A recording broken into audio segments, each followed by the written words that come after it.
we had a huge campaign in our area, and in order to take the spotlight off it for the elections that were coming up, they set up this task force, and they've been dragging their heels on releasing the report, but finally they're due to release it this morning. And I just want to highlight 5 things in particular that are in the report. So the first one is a centralised data system, because every year the government acts surprised and shocked that there's this amount of people who need school places. The second is a disability support hub for the area. Third, substantial funding for delivery of school building projects. Fourth is a new additional special school is needed in Dublin 15, which would take some of the pressure off every single year. And I'm picking out another 5th one, which is the teacher shortage nationally, but particularly in Dublin West as well. And 2 things I want to highlight. Firstly, parents sat on this task force. They had to fight every single time to get strong recommendations in there. They've told me that they would make recommendations, the civil servants would reappear, they would be diluted, they'd have to fight to get them back in there again. Now that this report has been published, people in the Dublin West area are going to demand that it is implemented, that the funding is put in place. This is why the government didn't want to release it. They didn't want to be held accountable to actually deliver on it. But I think we will be now campaigning for these particular recommendations to be brought in. I'm holding a public meeting next Monday in the Crown Plaza Hotel in Blanchardstown with various speakers, and we're going to then begin a campaign so that these things are, actually delivered by the government and not left to gather dust on a shelf. Second issue I want to highlight is the grave and dire situation facing the flotilla that set sail for Palestine recently. We know that obviously the Irish participants were kidnapped off Greek waters but have subsequently been released. They've called out the lack of action of the Irish government. But I want to highlight my fears, and I think everybody's fears, for the 2 leading activists on that, which is Thiago and Saif. And Thiago, it's his second sailing, and also the other person I've mentioned is Palestinian, and therefore is in real danger of ongoing torture and possibly indefinite detention. Now, I think that this has been such an exposure of the EU. The fact that these vessels could be intercepted by the Israeli authorities in Greek waters, that the Greek authorities did nothing to help any of those who were on board, and in fact, did the exact opposite. So there is now a campaign for 3 things in particular to be done. Parliamentarians internationally have signed this petition for a diplomatic protection for everybody who's taken part, for a public investigation. Why is the Irish government not investigating the fact that its citizens have been treated in this manner? And economic sanctions. We can't wait for the EU to act in concert. We need the Irish government to take action themselves.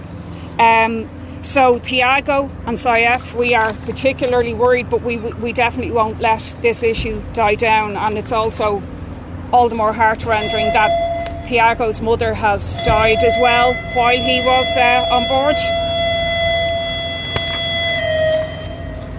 Jesus, what is that? Just very lastly, I want to mention as well the racism that has been stirred up in the 2 by-elections that are coming up in Dublin Central and in Galway.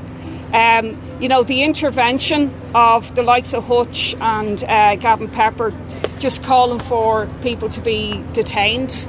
First of all, there's nothing illegal about seeking refuge. You're not an illegal immigrant, and this is just a lie and a myth that is being peddled. It's also obviously highly ironic for somebody who, routinely lives abroad, etc., and has been, flirting with the law for a long time. But in general, I think that all parties are many parties are leaning into racism, and we need all parties to be held to account on this issue. There was a survey done by Hope and Courage showing that 2/3 of Irish people believe immigration has been a positive experience. 2/3 of Irish people believe that trans people should be able to live their lives. So actually, in actual fact, these racist views are being enhanced, exaggerated by, some political parties who are trying to get an edge among a certain cohort. There can be absolutely no leaning into racism, and that also goes for Sinn Féin in terms of the International Protection Bill that we saw recently, where they highlighted IPAS centres, where their whole focus was on negativity around immigration. We have to say no party should be spending their time stirring up fear among minorities, many of whom live in Dublin Central in the first place. So. Just start with the by-election, the by-elections in Galway West and in Dublin Central. In Dublin Central, where I have been very involved, we're getting a very, very strong response. We have a very large people-powered campaign, powered by the same tech platforms that were used by Catherine Connolly, in particular Solidarity Tech. We have a volunteer team of 200 people. We have almost knocked on all the doors in the constituency at this stage, are going to be returning to knock a second time, and feel that Owen is going to do very, very well, because our message of making the government pay and fighting for a city that we can live in are resonating very strongly with people. That's why we were very disappointed to learn on Friday that Owen is being excluded from the 3 RTE debates that are being organised, that Owen is the only one of the 9 viable candidates to be excluded from all the debates. Of the other 8, some are getting on all the debates, some are getting on one the debate, but all are having some opportunity to have their voice heard by people watching or listening to RTE. We've launched a petition which has been supported by at least 2 of the other candidates in the race, calling for Owen to be allowed, for his voice to be allowed to be heard by RTE. We have a meeting hopefully tomorrow with RTE where we'll be appealing to them to reverse this decision, that it's for the people of Dublin Central to decide who wants to represent them, and RTE needs to facilitate the candidates being heard, the different viewpoints being heard, so that people can make an informed viewpoint. I would encourage people to go and look at the last general election results, to look at the local election results, where on both occasions Owen performed extremely well. In the last general election, where there was another candidate of the left standing, Claire Daly, Owen got almost 4.5%. Claire Daly had another 4%, and Owen ended up being knocked out, just 1 vote behind the outgoing Green TD. If you look at the list of viable candidates, it's very, very clear. Owen is very small, less than 0.4% behind the next candidate who was included in the debates, but has twice as many votes in the last general election as the next candidate who is excluded. In other words, there's a bunch of candidates who are in a similar vote together, and RTE unfortunately has drawn the line within that group, excluding Owen. So we're appealing for them to drop that decision and allow Owen to be heard. The second point is something we'll be raising in the Dáil today, kind of in the dead of Dáil night, in a sense. Last Thursday evening, the government issued their decision not to grant what's called a money message to allow a very, very important bill to progress. This is the Retired Workers Bill, originally introduced by Breed Smith back in 2021, then debated second stage in 2024, passed by the Dáil with a timed amendment introduced by the government to delay it by a year, to give them time to consider the implications and so on. We've now been trying to progress this, and then the Bills Office, at the request of the Minister, or the advice of the Minister, said it needs a money message, and now the government has refused that money message, which is a way, effectively, of the government, in an underhanded, undemocratic way, blocking a bill that had the support of the majority of the Dáil. They could have allowed it to proceed to committee stage, they could have amended at committee stage, they have a majority at the committee. Instead, they are refusing a money message in a very underhanded way. What this bill is about is giving retired workers the right to be heard. At the moment, a retired worker can have their pension effectively stolen, can have a converted from a defined benefit to defined contribution, with no right of consultation, no right of appeal to anywhere. What this bill would do, and is supported by a broad range of organisations, the Senior Citizens Parliament, many retired workers' organisations, what it would do is, 1, give a right of consultation, and 2, give a right to go to the WRC. So we think it's quite shameful that the government is abandoning retired workers in this way, particularly in the context of the commitments given by the independent members of this government to say that they supported this bill. The third and final point I want to make is following up with a point I would have made here last week and in the Dáil, which I think there is more work to be done in investigating the insidious, sinister role of Progress Ireland in driving policy in this country. So we've seen one very, very clear example now, which is the beds in the sheds policy and the creation of effectively a second tier of renters who do not have the rights of renters. Don't have the right to appeal against an eviction, don't have the right to stop a landlord walking into their house, don't have the right to go to the Residential Tenancies Board. That idea comes lock, stock and barrel from Progress Ireland. But Progress Ireland's fingerprints on the policies of this government don't stop there. They're particularly evident in relation to the Critical Infrastructure Bill, which is this is all what Progress Ireland has been pushing. And it's hiding in plain sight what Progress Ireland is up to. So you have deep connections between the Collison brothers, who are the driving force behind Progress Ireland, and a whole network of right-wing libertarian think tanks connected to the Koch brothers. Patrick Collison has spoken openly about admiring the Koch brothers, the work they've done, and clearly puts himself in that tradition. There is a deep web of connections between the Progress Ireland that the Collison brothers are funding and then a series of other kind of right-wing libertarian think tanks. So this is the same Koch brothers stuff that people will be familiar with, effectively repackaged. And they say it openly. I mean, you can go and read an FAQ about Progress Ireland. This is their words. How will you avoid getting pigeonholed as right-wing tech bros? Branding.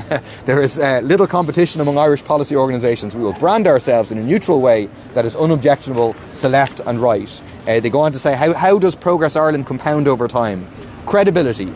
Ireland is highly conformist and is more prone to deference to elite or expert consensus than our British counterparts. They're saying that's a good thing, not a bad thing, and that they will be able to create a consensus and deference to elite opinion in order to drive an agenda, an abundance agenda of deregulation, which is just neoliberalism on steroids, which will result in young people not being able to afford a home and being condemned forever to live in a shed with no rental rights. But similarly, they're trying to kind of tear up all of our basic planning, the planning law effectively, and the right of people to appeal planning decisions and so on. So their role and serious influence within government needs to be looked at. Is that where the nuclear discussion is going from, do you think?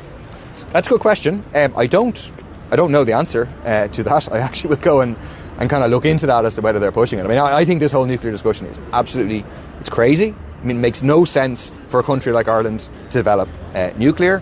It doesn't, the safety concerns and so on are very, very severe. But the reason that they're talking about nuclear is to avoid having a conversation about data centres.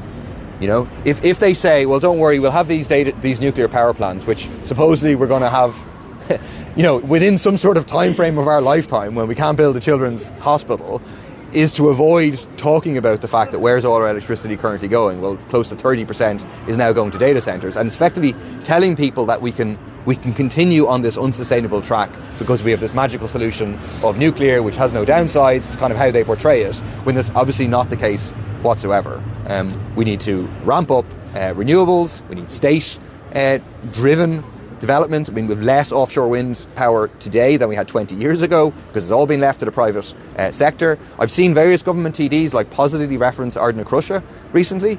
We're positive about Ardnacrusha. Ardnacrusha was a state public development that meant we had about 70% renewable energy, and not developed by the private sector, developed by the state. That's precisely what we need to be doing today. But the idea that we should be developing nuclear just makes no sense whatsoever, really.